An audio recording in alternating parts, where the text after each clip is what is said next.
పాకిస్తాన్‌ని దాన్ని మనం ప్రపంచ పటంలో తుడిచిపెట్టేయాలన్నా, దాని మీద యుద్ధం చేయాలన్నా మనకి చాలా సరళతరమైన పనండి. అది పెద్ద కష్టం కాదు.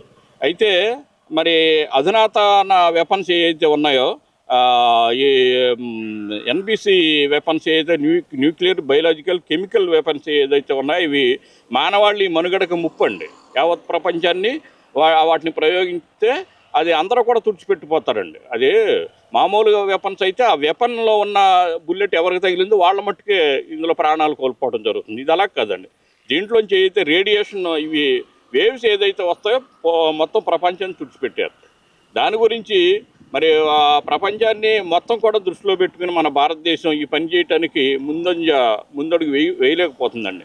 మనది ఏంటంటే మనం ఏదైతే ఒప్పందాలు తాష్కెంట్ కానీ, సిమ్లా కానీ, సింధు జలాల మీద కానీ ఏదైతే మనం కట్టుబడి ఉంటాం వాళ్ళు ఎప్పుడు కాలు దూకుతూనే ఉంటారండి.